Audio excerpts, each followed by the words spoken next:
going on, everybody, and welcome to the Saturday afternoon edition of the Claws and Concussion. No, it's wrong card. NHL, this classic NHL Strategy Show. I am your host, Josh Harris. We are sponsored by Vivid Picks. We have a nice deal for you a little bit later. As you're coming in, make sure to smash that like. Make sure to subscribe to keep up with all of our shows, DFS offers, giveaways, and much more. You know how we do on the weekends. We got to kick it up a notch a little bit. During the week, it's a little friendly, but I like drinking with my friends. I haven't drank in 4 years, but we're going to drink some claws with our friends today. Cliffy, how you doing today? Not too bad. Pretty interesting Saturday slate. Hockey again here through the day. How's the Peach? Peach is good.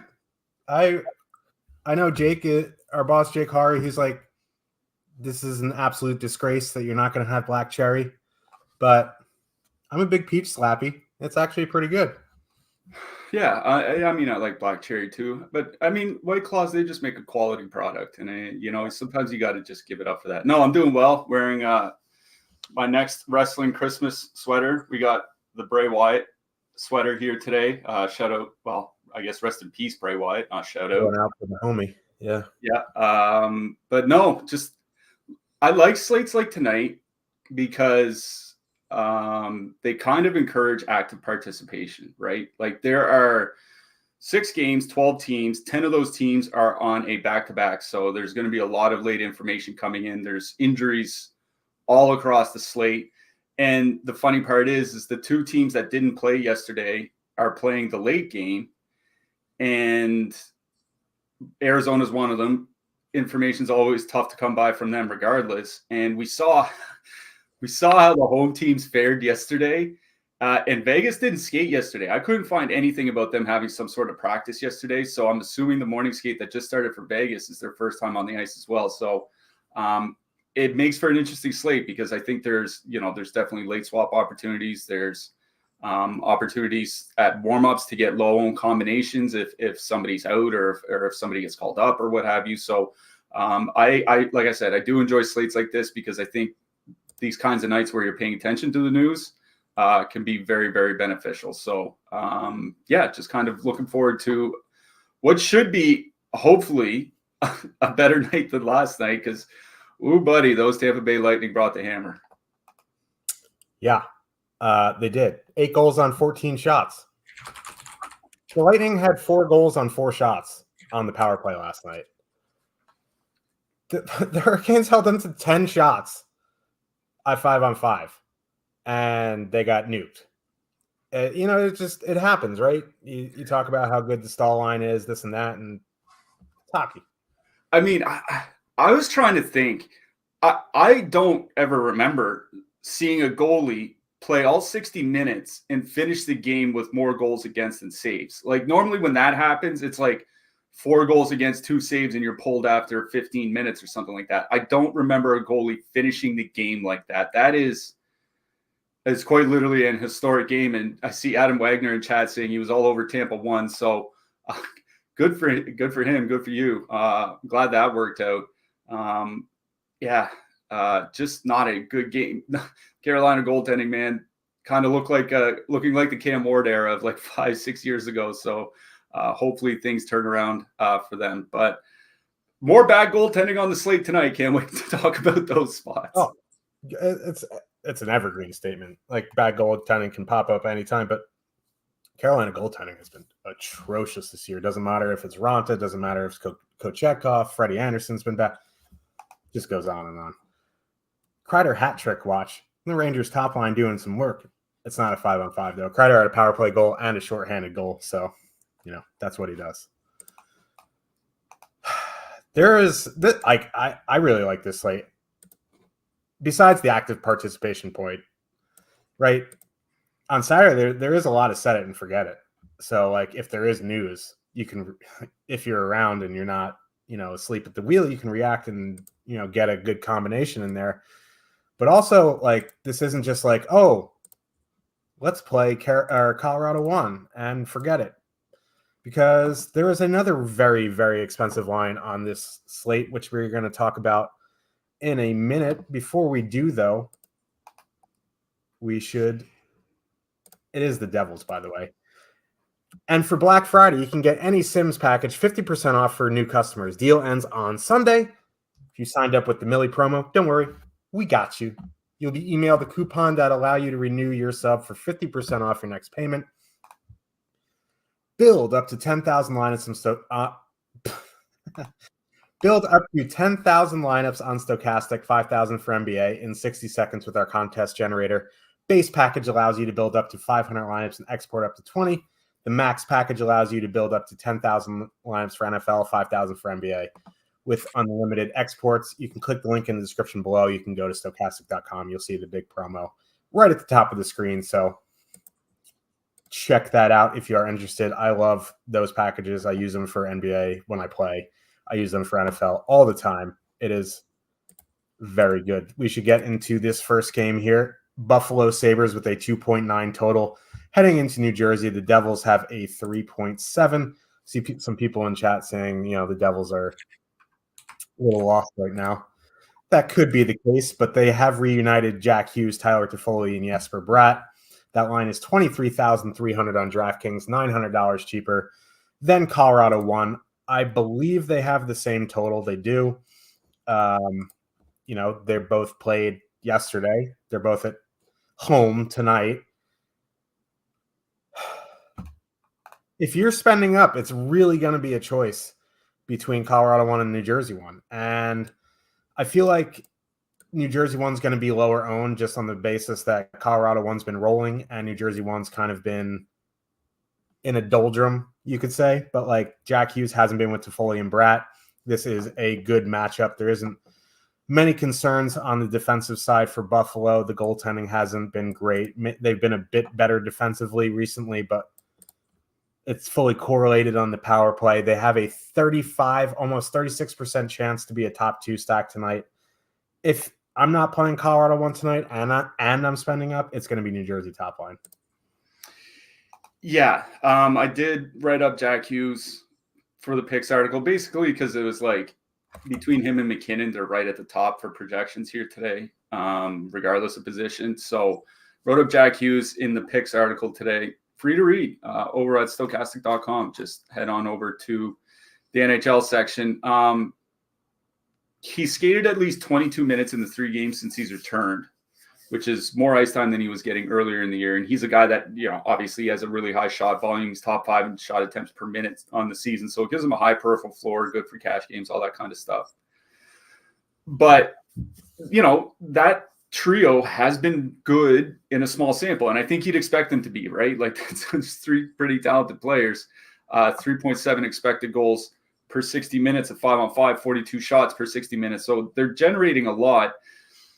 The note about New Jersey kind of looking lost, I think the power play hit a lot early in the season. Like, it's easy to forget because it's been like a while now since Nico Hischier got hurt. It's been almost a month.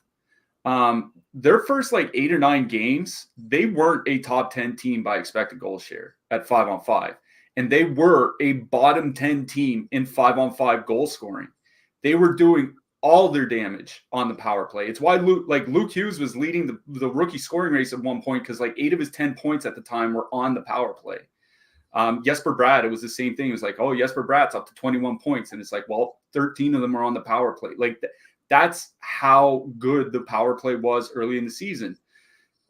It's still been good, even without Hischier and even with all the injuries. They've still been scoring. So, you get all 3 guys on the top power play unit. Like you mentioned, not really any matchup concerns on the Buffalo side. Whether they go out against the middle stat line or the Cousins lines, I don't think it really matters. Peterka and Cousins haven't been awful defensively so far this year. Their goals against is right around the league average. Expected goals against better than league average, so actually not bad.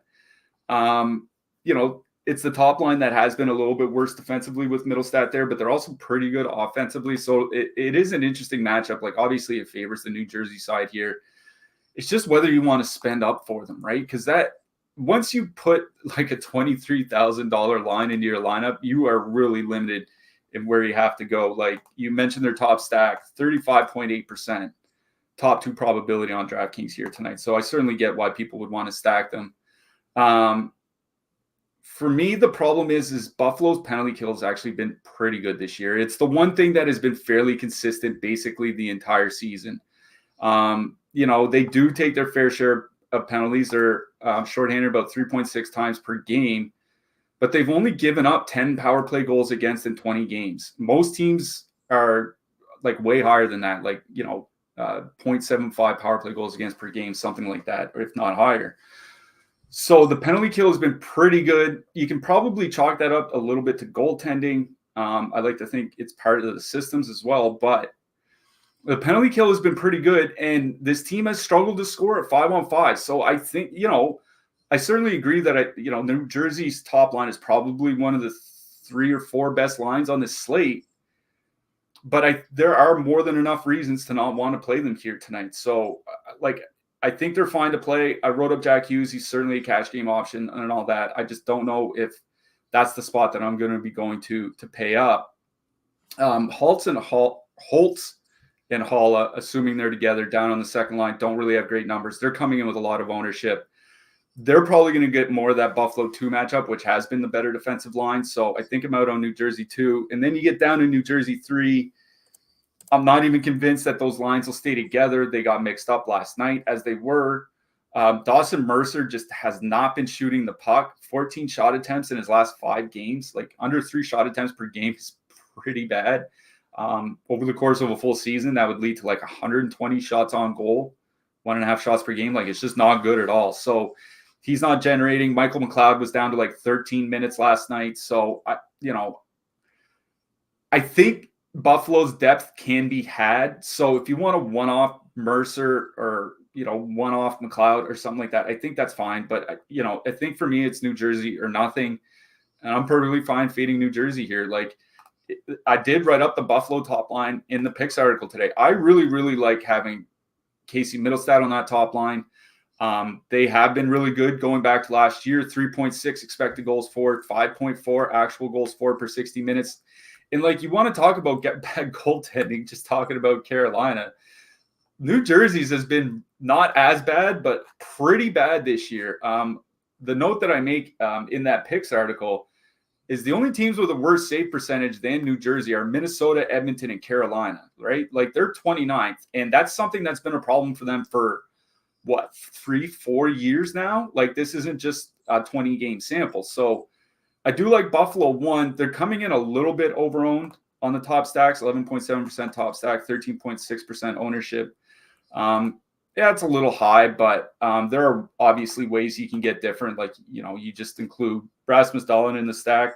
We'll talk about him a little bit later, but, he's under 6K, so perfectly acceptable to use. You can throw in, Victor Olofsson was on the power play. Victor Olofsson actually looked decent on the power play in the bits that I saw, meshing in real well. So there are ways to get different with Buffalo 1 if you're worried about high ownership. So I do like Buffalo 1 here tonight.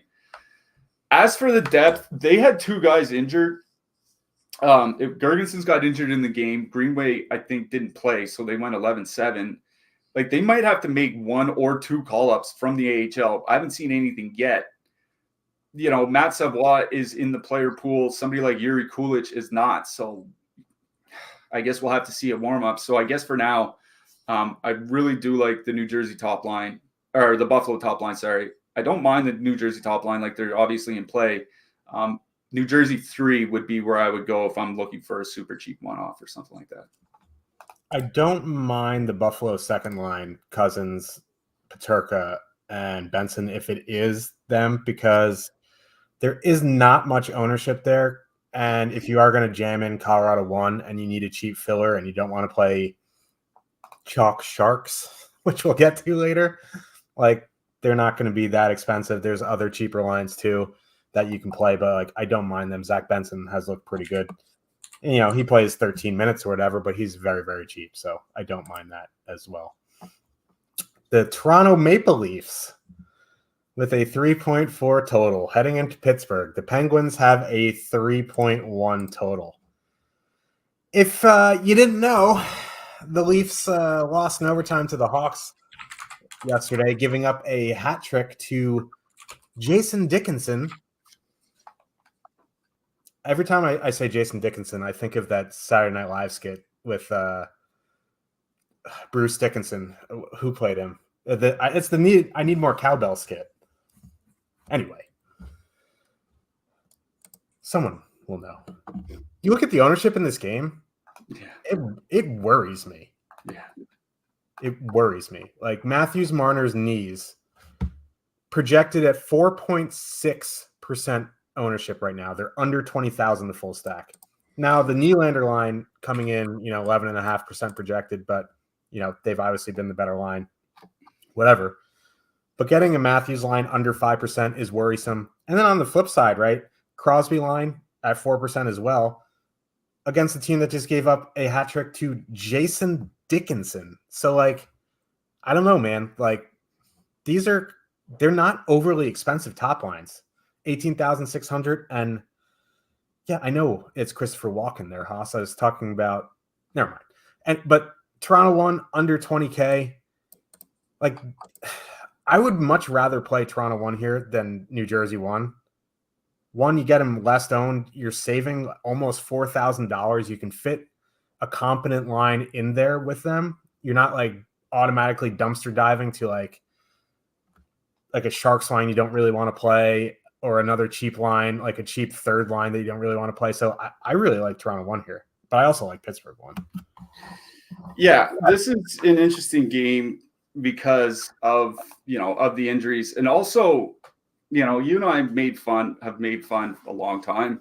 I mean, basically since the trade deadline last year, the Leafs third line being absolutely garbage. But one thing Toronto has done, and you really got to hand it to the coach for being a genius here, is they played better players on the third line and played them more than the fourth line, which and it's working, which I can't believe. But, apparently when you don't give David Kampf 14 minutes a game or whatever, your results can improve.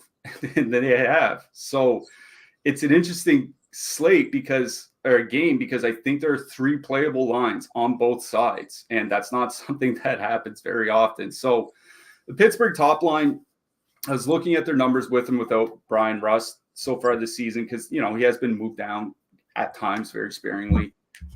Pittsburgh's top line offensive numbers have been pretty consistent with and without Brian Rust there. So, yeah, I prefer having Rust over Drew O'Connor. Obviously, like O'Connor is notorious for being a good shot volume guy, but not necessarily being able to create quality. Hopefully, playing with Crosby will help. We'll see how that goes. But Crosby and O'Connor up to over 30 minutes so far this season, 3.9 expected goals for per 60 minutes at 5-on-5. And, they're just not scoring. Jake Gensel's in a little bit of a slump. He's another guy that I wrote up in the picks article today. What I mentioned about Gensel is you worry about slumps when guys aren't creating, right? When there aren't a lot of scoring chances being generated, when there aren't a lot of shots being generated, that's when you worry about slumps. I think, there's some guys in Minnesota that I think would kind of fit that bill. There are a lot of spots around the league where players are just generating less and it's leading to slumps. Like, we saw that in Dallas for basically like a month outside the power play. Like the top line really wasn't doing a whole lot and they weren't generating. That's not the case with Gensel on the top line. Like Gensel has 35 shot attempts in his last 5 games, 7 per game.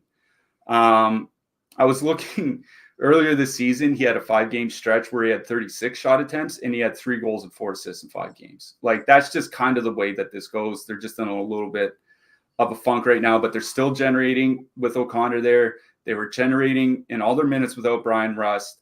One thing I do worry about is that Pittsburgh, not often, quite a bit, sends out Crosby against second lines. They do use Malkin more in a shutdown role. And Toronto's second line's been pretty good defensively with Tyler Bertuzzi there. 2 expected goals against, 1.3 actual goals against per 60 minutes at 5-on-5 and over 140 minutes together. Like it's not a small sample. We're looking at over 10 games together, 10 full games together. So I'm not sure that it's necessarily a great 5-on-5 matchup for the Pittsburgh top line. And on top of that, I was telling you before the show, Pittsburgh's top power play unit since they moved Riley Smith there is scoring less per minute than the San Jose top power play unit since they got Kalen Addison.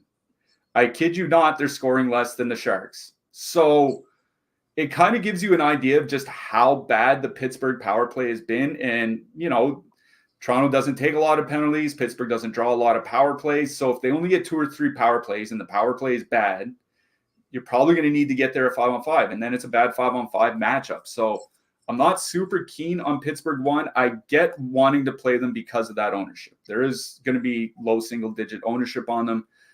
I think they're fine for that reason, and they're not overly expensive, especially with Drew O'Connor there. So Pittsburgh 2 is where things kind of get interesting for me. I was looking at some playmaking data. Evgeny Malkin is leading the league in assists on teammate scoring chances so far this season on a per-minute basis. No other forward has more than he does, at least in a reasonable sample of like at least a half dozen games or something. But his shot rate has plummeted. He's down to like 10 shot attempts every 60 minutes. It's pathetic. Like, that's awful for him. And that's over like the last 10 games. Like, we're not just talking like this last 2 or 3 games, like a bad week. It's been like a bad month for him. So he had a really hot start, and basically over the last 4 weeks, he hasn't done a lot. So you got to wonder if it's, Raquel was struggling earlier. You got to wonder if it was Raquel or if it was Malkin. Maybe there's something with Riley Smith, but 2.3 goals without Rickard Raquel on the line. That's about what it was with him. So I don't see a huge improvement there, which is why I hate to say it. I think my favorite line on the Pittsburgh side might be the third line. Like, I think it's a decent place to go for like a 2-man stack, so you can fit in like a Colorado or Vancouver power play or something like that. Eller and Zahorna, they got Vinny Hinostroza. Hinostroza is a guy I've always liked. He's always kind of been miscast. Like, he's never had talent to play. He's a bottom 6 player, but he's a skilled bottom 6 player. You know what I mean? And Eller and Zahorna together this year, 3.5 expected goals, 2.8 actual goals per 60 minutes of 5-on-5. They'll play like 13 minutes, 14 minutes. The Leafs third line has been a lot better, but still not a big sample. We're talking under 60 minutes together. That's like 3 or 4 games with Domi and Robertson. So I don't mind Pittsburgh 3 as kind of like the 2-man filler here tonight. We'll see what the lines look like at warm-up, but like a 2-man of like Eller Zahorna or Eller Hinostroza, something like that, I think is my favorite thing on the Pittsburgh side. On the Toronto side, I think it's Toronto 2 that I like. Either of the top 2 Pittsburgh or Toronto lines, I think, are firmly in play here. Like, I don't really have a huge preference one over the other.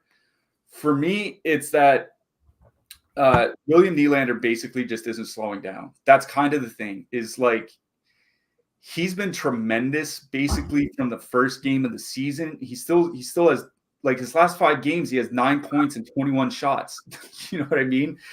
In their time together, 3.7 expected goals, 3 actual goals per 60 minutes of 5-on-5. Plus, they're going to see more of Crosby than Malkin, I think. And the Crosby line's been worse defensively. And they're probably going to be worse defensively over the long haul with O'Connor there than they will with Rust. I think this is a pretty good spot for Pittsburgh, or for Toronto too. Now, the issue is they're coming in with more ownership than the Toronto top line. Like, over double the ownership, it looks like, on DraftKings. So, if you want to take off Bertuzzi, put on Matthews, make it a full power play stack, just go 2-man Nylander Tavares. I think that's just fine as well. But I think it's Toronto 2 that I like best on that side. So Toronto 2, Pitt 3. And then I think I should say I don't mind Pitt 1, but I think it's the Toronto side that I like best amongst the expensive players. Yeah, ownership agnostic, I agree. Toronto 2, probably my favorite stack in the game. You throw ownership into the equation anytime you can get Austin Matthews low owned is something that does interest me. And I'm just, thinking of playing Luke Hughes, Jack Hughes, Quinn Hughes, Drew O'Connor, Logan O'Connor to start my lineup tonight. Let's keep it a brother's Saturday. Someone's got to do that now. Clayton, write that down. Yeah, I should also mention, it was mentioned in the chat that Pittsburgh split his power play units up. Yeah, so you're going to get some of the Pittsburgh third line on the top power play unit as well. So there's additional power play exposure. I just don't know if it's honestly worth anything. Thank you, Clayton. Clayton's the man. He writes stuff down that I always forget. But yeah, the beat writer who noted the power plays, he was like, Sullivan did this in 2018, and it lasted for one power play. But regardless, on the top power play is Radim Zahorna and Vinny Hinostroza. Malkin's on the second unit, so see how long that lasts. Yeah. If you're looking to take your game to the next level, sign up using the link in the description below to get access to the best NHL data and tools in the industry. Player and ownership projections, top stacks tools, line combinations, and the Discord. Discord's been on fire the past few days. Lots of shenanigans in there as well. But yeah, it's invaluable if you have questions about, anything really, like lineup questions, strategy questions. There's plenty of people in there to help you out. Cliffy's showing the tools that we mention them on the show. We show them on the show, but you'll have access to them at all times. And always, Cliffy's article is always free to read on days there are more than one game. Stokastic.com/NHL. And this show is obviously always free. But if you want to take your game to the next level, click that link in the description below. Thanks, Fantasy Cruncher. Philadelphia Flyers with a 2.7 total heading into Long Island. We know. The Islanders have a 3.2 total. Islanders lost Adam Pelech on the second shift and the other Sebastian Aho on the third shift last night. So they went 4 defensemen. I think Romanov, Pulak, and Dobson all played over 30 minutes last night. Cal Clutterbuck leading the way for Islanders forwards. Senators still lost. DJ Smith, baby. But Pelech got put on IR. Haven't seen any updates on Aho, but anyway, there's going to be new defensemen in the lineup tonight. So yeah, before we came on the air, they claimed Mike Riley off waivers from Florida. Florida just put him on waivers, so they claimed Mike Riley. But Riley's not going to be in the player pool because Florida's not on the slate, so can't use him tonight. I mean, Romanov is 3K on DraftKings, so we'll get to defensemen when we get there. Man, this is one of these games where it's just like, I don't know, because it's hard to trust that Tortorella is going to keep the lines together after they lost 3-1 yesterday to the Rangers. I mean, did you see the lines yesterday as it was? Yeah.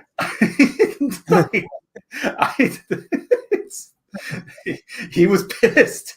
That's how that's the way you can tell how mad John Tortorella is at his team is how fast and how often he changes the lines during the game. It's like I'm not even gonna try to take a guess what the Flyers lines are going to be. It's an interesting matchup though because the Islanders' penalty kill has been bad. Sorokin hasn't been good. I don't mind a one-off here and there. It's just hard to really know what the lines are going to be. I don't mind taking a one-off Couturier or a one-off Farabee, something like that, like a power play one guy. But for me, it's the Islanders' second line again. I used them last night. They're only 13,000. Nelson Palmieri. It's really I know Holmstrom scored, but it was by accident. Dobson's shot hit him and it took a weird bounce and went in. They're the only line really creating. I don't love this game from a full stacking perspective on either side, but again, if it's anything, it's going to be some Flyers one-off and the Islanders second line. Yeah. Just to kind of give an idea of what Torts did last night, they had 6 power plays. They used 3 different top power play combinations, and they had 4 different power play units all play over a minute together, but none of them over 3 minutes. So pretty even somewhat even power play usage, and a lot of different guys being moved around. Now, with all that said, there are pairs of players that I think you can rely on. And I say I think because this is still John Tortorella. He's very well known for mixing things up, and they've lost 2 games in a row now. 2 games in a row is basically nuclear option John Tortorella, Scott Lawton, Sean Couturier, and Bobby Brink on the top line or something like that. So we'll see what happens. But I assume Travis Konechny and Sean Couturier stay together because they did start and finish the game. Played most of their shifts together. Like I said, everybody got moved around so much. But they did play most of the game together, including the power play. Like, the power play units were moved around a lot, but Couturier and Konechny skated one unit together, and then Brink and Farabee skated the other unit together, and then the rest of the players all got mixed around. So those are kind of the pairs of players that I think you can rely on. The weird thing is Couturier and Konechny don't really have like great expected goals for numbers so far this year. Now, it's not a big sample. We're looking at like maybe 6 full games of ice time together, but only 2.8 expected goals for. They're only shooting 7.4% as a line, but Travis Konechny's still shooting. He's over 18 shot attempts per 60 minutes over the last 3 weeks. Cam Atkinson also got moved up to the top line. Atkinson has 32 shots in his last 10 games. Like, I don't think it's necessarily the 3 best forwards that they have, because I do think Joel Farabee's kind of underrated, and I'm not sure about Cam Atkinson at this stage of his career, but they're 3 pretty good forwards. I don't mind Philly 1, Couturier, Konechny, as long as it's somebody like Farabee or Atkinson or even Bobby Brink, like one of those guys. If it's one of those guys with Couturier and Konechny, I don't mind that. We just won't know until warm-ups actually start. Now, the Islanders do use their third line in a shutdown role at times. That third line is not very good defensively. And, I know that they got there yesterday. I think Anders Lee had a goal and assist or something, and Oliver Wahlstrom had a goal yesterday against the Senators, but I'm pretty sure the Senators' third line scored once, if not twice, because Batherson got 2 goals. I know one was on the power play. Pretty sure one was at even strength. But, like, Drake Batherson and Dominic Kubalik were able to score against this line, right? Like, what can Couturier and Konechny do against them? So I don't mind, in a nutshell, the Philly top line, Couturier, Konechny, whomever it ends up being. Problem is they're coming with a little bit more ownership than I thought they would. Like, I thought this would be like a 1-2% spot. You know what I mean? It's not really. They're at 5%, which is basically bang on their top 2 stack. And I think they're coming in even higher on FanDuel. So reasonable ownership for a line that's back-to-back on the road. But I don't mind Philly 1 here. That's about where it would end for me. I mean, I'm not playing Philly 2. Lawton, I think it's going to be some sort of Lawton-Farabee combination. Lawton and Farabee just have not been good together this year. They've actually been getting run over, which makes me like the Islanders side. We'll talk about that in a second. The third line, whatever it ends up being, like Brink and Forster were playing together last night. Forster was on the top power play unit with Couturier and Konechny, so you might be able to get like 2 guys on a power play, but Flyers power play hasn't been good. Like, this is a good spot for them because the Islanders penalty kill is not. But I think it's Philly 1, maybe Philly 3, depending on who's there. Like, if we can get like even like Ryan Poehling and like Brink and Farabee or something like that, or Brink and Forster would kind of interest me. But it's Philly 1. On the Islanders side, like, it's back to Islanders 2. Like, I watched that Islanders-Ottawa game last night. I did not see any reason to change my opinion of what I've thought of the Islanders top line almost this entire season. If they get there, they get there. Like, we should note this is one of the bad goaltending spots. Carter Hart started yesterday, so he's not going to be starting today. The backups for Philly have really been struggling this year. It's a good goaltending spot for the Islanders. I think I would, play the good lines. I'm going to play the second line. Their last 10 games together, 4 expected goals, 2.9 actual goals. Palmieri has 14 shots and 2 goals, and 14 shots in his last 5, 2 goals in his last 3. They're going to avoid Sean Couturier. They're not going to get a lot of that matchup. They're going to get more of those second and third lines from Philly where I think they can be had. So Philly 1, Islanders 2, Philly 3 is probably my order in this one. Yeah, and I just, when you're talking about Torts, I couldn't help but remember when he was the coach of the Rangers one time, he got pissed off on a back-to-back, and he ran lines in warmups. I just remember Brad Richards was on the team. He ran lines in warmups as just like a showmanship. And the first lines, like the lines in the game were nothing like the ones in warmups. So like he'll even go that far. But like hopefully there's pairs together because I like the spot. I mean, at a certain point, I have to respect it. You know what I mean? Like, it's not great for DFS, but I have to respect just how pissed he gets. Like, one guy misses like one neutral zone assignment, and like he's benched for the rest of the game and scratched for a week. Like, it's actually incredible. Anyways. And he's charging the Flames locker room. Speaking of the Flames, Calgary Flames with a 3.0 total heading into Colorado. The Avs have a 3.7.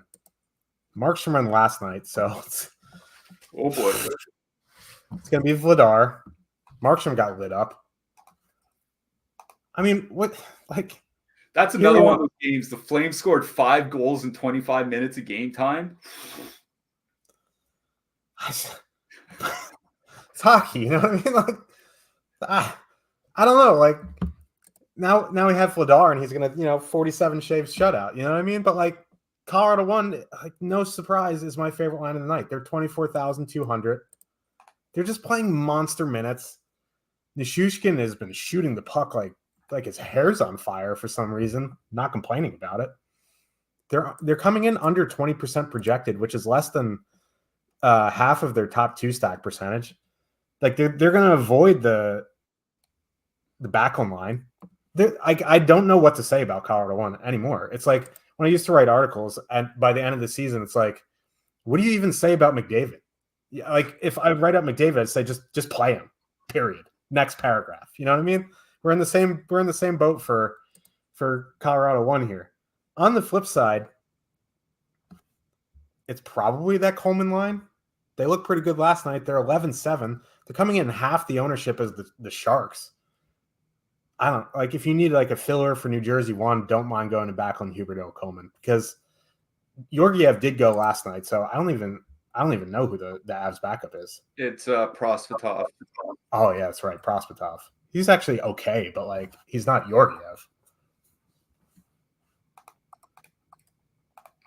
Oh, you were waiting for me to talk. Oh, sorry. Yeah, okay. I thought you had another point coming. Yeah, I mean, there's not really a whole lot to say about Colorado 1. Like since they've been assembled, we're up getting close to 100 minutes now. 3.7 expected goals, 6.1 actual goals. You were talking about Nichushkin. He's over 4 shots per game over his last 7 games, 30 shots in that span. He has 7 goals in his last 7 games. He's clearly been on a tear. I know Nathan McKinnon's shots have been down a little bit, but he had 8 shot attempts last night, which I think was the second most on the team behind Makar. So like he's still obviously staying very involved. They're shooting against Dan Vladar, who is having a terrible season this year. Like he's another one of the spots that is it's a great goalie spot for Colorado, a bad one for Calgary. I think Vladar is sitting with like an 865 save percentage or something like that this year. When you're going up against Colorado, that's not good news. So we'll see what happens in net. But yeah, I mean, I really do like Colorado 1 as well. It's just a matter of do you want to play them? Like they played a lot of minutes last night. And like I know everybody here is on a back-to-back and they will be a lot more acclimated, to the elevation than everyone else. Valeri Nichushkin, yesterday was a regulation game, and Valeri Nichushkin played over 27 minutes as a forward. That is absolutely absurd. You only see that a handful of times a year, and it's usually McKinnon or McDavid or someone like that. It's not a winger. He had over 10 minutes of special teams time yesterday between the power play and the penalty kill. Like, oh my God. So, how rested is Colorado going to be for this game? Like they've been playing a lot of heavy minutes lately. I know Nathan McKinnon's a fitness freak, so I imagine they're going to be ready, but no pasta for McKinnon. Yeah. But yeah, I mean, it's played Colorado 1. What I will say is that Johansson and Drouin, I hate to say it, they don't have a bad sample this year. I was looking at their numbers without any of the wingers, like without Nichushkin, without Rantanen, anything like that. 63 shot attempts for, 41 against per 60 minutes, 2.3 expected goals for, 1.7 against per 60 minutes. Drouin is still on the top power play unit, so you get that. Thomas Tatar, like, he's not bad. He's not having a good year, but he's not an awful player. Problem is, like, all these guys, like, everybody that's not on the top line is going to play like 9 to 14 minutes, which is kind of the issue. But, like, I think a one-off Drouin, two-man Drouin Tatar, something like that, I think that's perfectly reasonable. It's the Calgary side that is a lot more interesting. Now, Calgary did have that big comeback yesterday. They were down 4-2, scored 5 straight goals to win 7-4. They kept their lines together through the entire game. The issue is like the ice time was all relatively spread out. I don't think a single forward hit 18 minutes last night. Like, everybody's basically like 11 to 17 minutes. Most guys around the 14, 15 minute mark. There's not a matchup on the Colorado side that I would say, yes, take advantage of that. I think the one matchup I would take advantage of is the fact that Colorado does take a lot of penalties. I mean, we just talked about Nichushkin's, how much he had to play on the power play and penalty kill yesterday. Colorado is up to 4 times shorthanded per game so far this season. It has been a very good penalty kill, but they did lose Sam Girard. Hope he gets better. He's going into the player assistance program. They did lose Sam Girard as a penalty killer. He's been good for them this year. So I think it's going back to the Kadri line, the Kadri-Zary-Pospisil line. You get Kadri-Pospisil, top power play unit.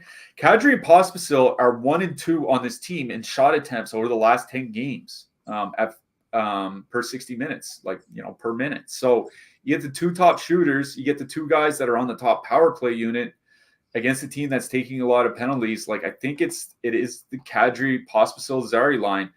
The problem is, per top stacks, they're coming in with the most ownership, which I think makes sense because you get 2 guys on the top power play unit. They also have the highest top 2 stack percentage, and they're not expensive. Sorry to anybody playing on FanDuel, because Connor Zary and Pospisil are still not in the player pool. Zary's up to 11 games played now, and he's still not, tonight makes 11, and he's still not in the player pool, so sorry. But it is that line that I like best here.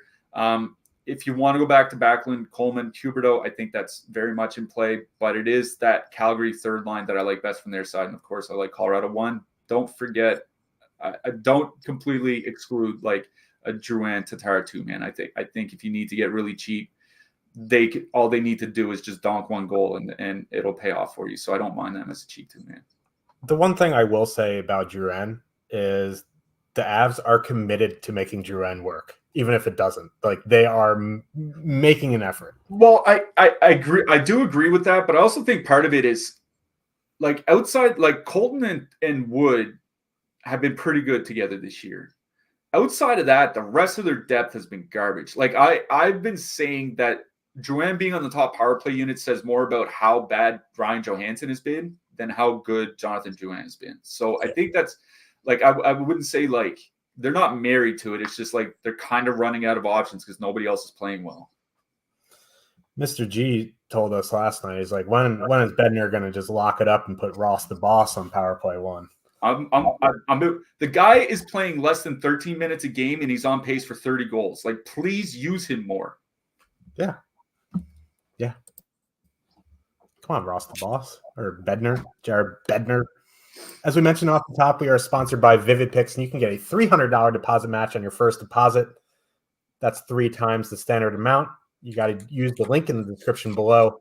Your first entry on Vivid Picks comes with a $25 secure play. If your first entry loses, you get it refunded up to $25 in Vivid site credit.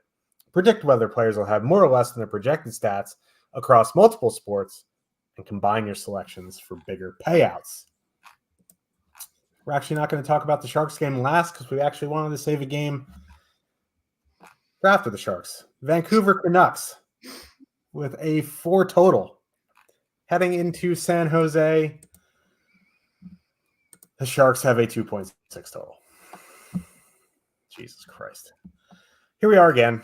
Like, I don't understand the Sharks ownership. Like, I don't know, like, because it's been accurate is the thing. Like, Like, why? Why? Like, why is Zetterlund, Duclair, Granlund projecting almost 14%? Why is Hurdle, Eklund, Hoffman projecting over 10%? Like, I get it. Like, it's Casey DeSmith in net. Vancouver's played like 600 games in the past week, but it's the Sharks, man. Like, I wanted to play Hurdle, Eklund, but not at 10%. I play them at like 2-3% tonight.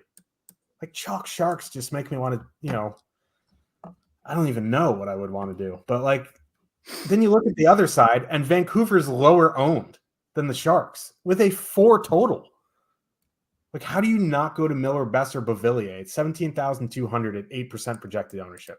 Yeah, you can't fit them in with Colorado. You can't fit them in with New Jersey or any of the other expensive lines, but you can fit them in with another line, like a mid-priced line, like a Buffalo top line or something like in the mid-range between 15 and 18,000. You get them at 8%. Besser, Miller on the power play. Like, we've seen this movie already. We've seen the Canucks roll into San Francisco and just demolish them. So like, I don't know. Like, Lafferty might score. Like, he's on the top line. Like, I don't know. Like, if the ownership was 20% on Vancouver, I'd be like, yeah, okay, now you got to make a choice. But at 8% going into San Jose, how do you not play Vancouver 2 tonight? Yeah. I mean, for the ownership, I mean, the simple explanation is that Colorado and New Jersey are really expensive. There are only so many places you can stack otherwise, and you're still getting a top line for a professional hockey team at a very discounted price. Like, that's why. But it's certainly not because of their play or anything. What I did notice is that, Mike Hoffman was moved up to the top line. Philip Zadina was hurt. They said, I saw the coach say earlier, he's day-to-day. Obviously, we're not going to get line combinations until warm-up. But Mike Hoffman was moved to the top line. Hoffman and Hurdle don't have bad numbers. I mean, San Jose adjusted bad. You know what I mean? Like, they do have bad numbers. Just relative to how bad the rest of San Jose is, they're not awful. 2.5 expected goals for, 2.5 expected goals against. The problem is some of those minutes were with Fabian Zetterlund, and Zetterlund and Hurdle actually had decent numbers together, but obviously Zetterlund's down on the second line, and I'm not sure that they'll be able to replicate the success with William Eklund there. Eklund, for his part, has pretty good playmaking numbers this year. The problem is like, there's just no other pretty good players on this team. It's like, who are you passing to? In fact, things got so bad for San Jose yesterday. The third line spent the second and third period with a defenseman on their lines.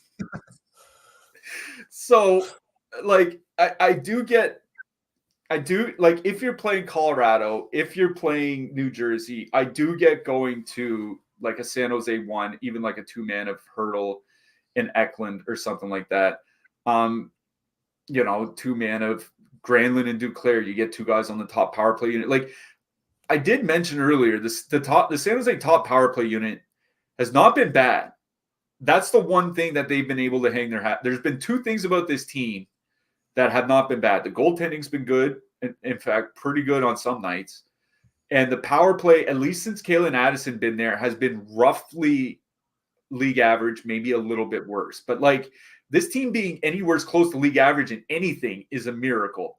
And the Vancouver penalty kill, it is the one place where they're flat out bad, right? Like, the Vancouver penalty kill has not been good basically since the start of last year. They did turn it around over like the final 6 weeks, I want to say, of last season, but this year they're giving up the 5th most shots against while shorthanded, and they're like 23rd by goals against per minute while shorthanded. Now, San Jose doesn't draw many power play opportunities, but I do think there is some merit to at least some 2-man from the Sharks here. Either I would lean Hurdle and Eklund, just because I will never roster Michael Granlund in DFS until he retires. But you can play, like Granlund, Duclair, Granlund, Zetterlund, or something like that. But it is Hurdle, Eklund. I do think, Hoffman's still a shooter. Hurdle can find the back of the net. Eklund does have good playmaking numbers. It's just there's a ton of ownership. The Vancouver side's a lot more interesting. Obviously, Anthony Beauvillier was moved up. I think it was like towards the middle of the game before, but he was on the second line with JT Miller for the game yesterday, stayed there basically the entire game. Wrote him up in the picks article earlier today. You know, he was under Rick Tocchet. They did play together a little bit with Miller last year, and the numbers weren't bad. 2.3 expected goals for, 1.6 against per 60 minutes at 5-on-5. They didn't play a lot of minutes last night either. Like, this isn't where, like, Colorado, where everybody played, all the top guys played like 24 to 27 minutes. Like, if you look at the ice time from last night, there are third and fourth liners that played more than Elias Pettersson did. So they should be relatively rested for this one. I'm with you. I kind of like Vancouver too here tonight. What I will like, we gotta watch for news on Andrei Kuzmenko, because he was a healthy scratch yesterday. Yesterday. Now, I assume he's going to get back in the lineup, but do they want to change the lineup after that win? That's kind of the balance here. But he could be back in the lineup here tonight, and he will have absolutely no ownership if he is, because it's not going to be announced probably until after the slate locks, and maybe not even until warmups. So that's something to watch for with the Vancouver top line. But it is Miller, Besser, Beauvillier that I do like here. You were mentioning the ownership, 8.4%. Like 8.4% against the worst team in the league. And you get 2 out of 3 guys on the top power play unit. And I was looking at the numbers. Like, Philip Hronik took Kuzmenko's spot on the top power play. Vancouver's power play numbers going back to last year with Philip Hronik on the top power play unit are really, really, really good. So I have no problem just going right back to Miller, Besser, Beauvillier. That's the line I like best by far in this game. You want to play the, take out Beauvillier, put in Pettersson, make it a true power play stack or something, I think that's fine. So Vancouver 2 for me, maybe San Jose 1, I guess, but I think they're coming in with too much ownership. Yeah. It's like, anywhere near double digits for Sharks, I just can't do. Like, if they beat me, so be it. You know what I mean? It's one of those situations. Let's get to the only well-rested teams on the slate. The Arizona Coyotes with a 2.6 total heading into Vegas. The Golden Knights have a 3.8 total. I saw somewhere they're skating right now that Shea Theodore wasn't on the ice this morning or right now. So that is something to keep an eye on. We'll have to wait and see on the lines. Interesting. They went back to their oldish lines, like it's Eichel, Marchessault, Barbashev, Stone, Stevenson, Howden, Carlson, Amadio, Cotter. Carlson, Amadio, Cotter is another one of these lines, right? 10,900. Like, why play Mikhail Granlund? Sorry, just to cut you off. Shea Theodore out with an upper body injury. Alec Martinez also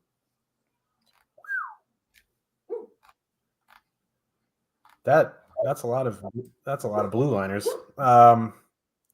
Nick Hagenite is upon us, my friends, or White Cloud. But anyway, what I was saying was William Karlsson and Amadio Cotter, like, they're under 11,000. If you're trying to jam in like Colorado, New Jersey, like, why play Mikhail Granlund at 10% when you can play Karlsson and Amadio Cotter at 3.5%? You know what I mean? You could also play Krause, Bustad, Michelli at 3% as well in this game. Again, like, the thing that I like most in this game is Vegas power play. With Theodore out, obviously it's going to be Pietrangelo taking over that top spot, but I think you could just straight up power play stack. Like, the Coyotes take a ton of penalties. It just is what it is. So Vegas power play for me, I do like some depth in this game, though. I like the Arizona side here. And what I wrote about in the picks article is, like, honestly, I think this is the second time we talked about it on the show. One of the most underrated aspects or under discussed aspects of this season is how bad the Vegas second line has been. I wrote up Lawson Krause in the picks article today, specifically because he's probably going to see not a lot, but a reasonable amount of that Vegas second line. They usually just go 1, 2, 3 for their line matching. Chandler Stevenson and Mark Stone in nearly 150 minutes leading up to Stevenson's injury, because he got injured earlier this month. They got outshot 92-60. High danger scoring chance differential was 40-24 in favor of their opponents. And it was only great goaltending that saved them from getting outscored more than a -1. In the 3 games since Stevenson has returned, outshot 21-15, outscored 3-0. Even since he's come back, their defensive numbers have been atrocious. And now Vegas is at home. We saw how the home team fared yesterday after returning from Thanksgiving. But then I wonder, did Arizona spend 2 or 3 days in Vegas over Thanksgiving? Because I'm not sure that'd be any better than being at home. So that's, we'll see how that works out. But Vegas didn't skate yesterday that I could see, so today was their first skate. That Vegas second line has just been bad. There's no way around it. They haven't been scoring a lot. They've been getting scored on a lot more lately. They're at the point now where they've been outscored 9-5 this season with Stevenson and Stone on the ice. It is awful. The Arizona second line, meanwhile, that Krause line, 3.6 expected goals, 4 actual goals per 60 minutes at 5-on-5. Krause, 9 goals in his last 11 games. The other difference is that they've been getting more power play time as well. Over the last 5 games, the Arizona, quote, second power play unit has been getting about 40% of the power play time. It's up to a 60-40 split, where it used to be about 70-30, if not worse. So they're getting more power play time. Krause has averaged over 17 minutes a game over his last 11 games, over 3 shots per game. Michelli, he's been shooting less, but his playmaking numbers are still really good. I like Arizona too quite a bit in this game. And the thing is they're a pretty cheap filler stack. 1.3% top 2 ownership, 3.3% ownership. Only 11,100 on DraftKings. I think that makes it, if you don't want to play, I don't know. I mean, I get why, but I don't see a huge difference. I don't see reason enough for the San Jose second line to be 3 times higher owned than this Arizona second line for these specific matchups here tonight. So I really do like the Arizona second line in this game. Arizona third line, Carcone and Zucker have actually been playing pretty well together this year. Carcone's been a pretty good AHL player for a while. Looks like he's starting to finally put it together at the NHL level. Zucker is second on the team in shot rate over their last 5 games. You get Kerfoot on the top power play unit. You get a couple guys on the second power play unit. I think that's a super cheap stack if you want to get to the expensive Colorado guys and New Jersey guys and all that. But it is Vegas 3 that I like for cheaper. On the Vegas side, Cotter and William Karlsson, 3.2 expected goals, 3.7 actual goals per 60 minutes of 5-on-5. William Karlsson, almost 5 shots per game over his last 5 games. Got moved up to the top power play unit as well. I think the Vegas one is certainly in play here.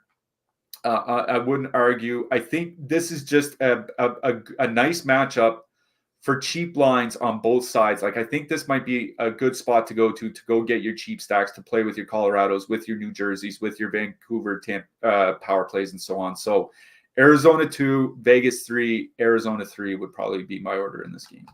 Yeah, it's interesting. So without Theodore Martinez, right? So they're going to have Haig, Hutton, Whitecloud, Patchell. I think Miramonov is on the IR. So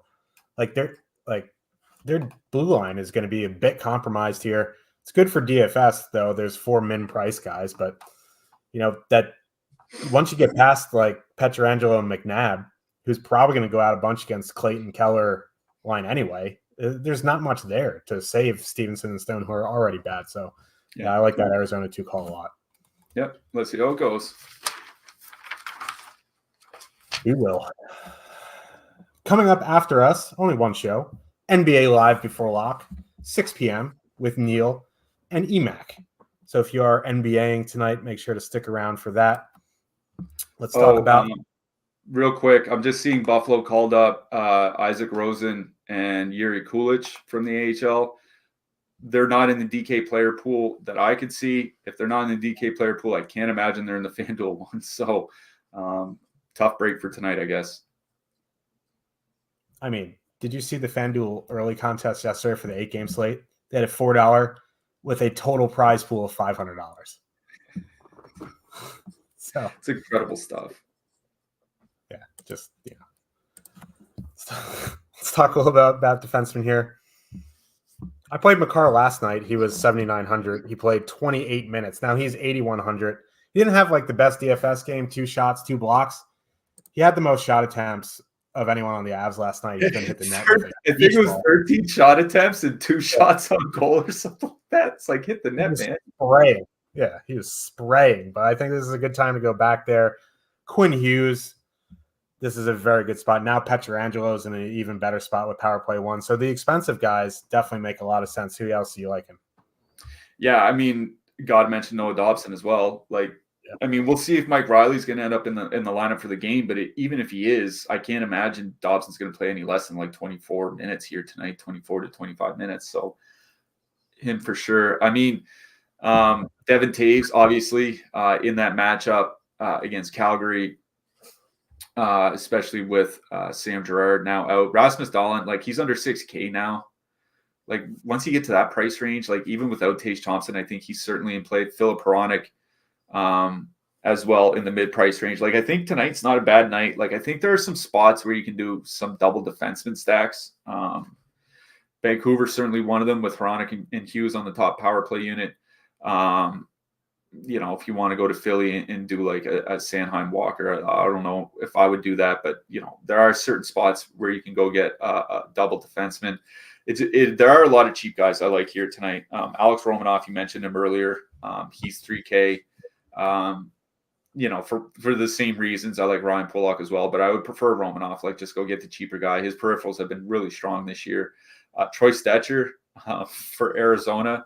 The Coyotes. Still without Valimaki. Travis Dermott's hurt.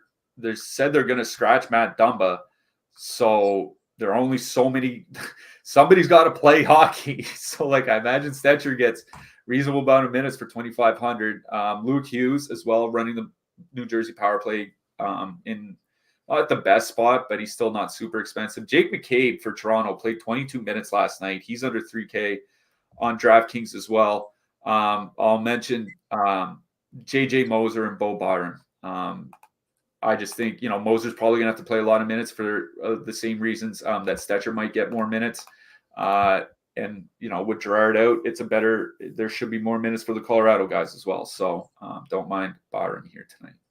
Yeah, Nick Hague, min price. He played 19 minutes the other night without those guys out. So, I mean, White Cloud probably going to play.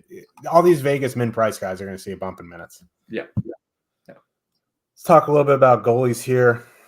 I don't really love the spend up options. I don't really love any option. I just would rather just not play. Like I would, if DK gave you an option to be like, here's 5 points and we'll give you an extra 500 in salary, I probably would take that tonight.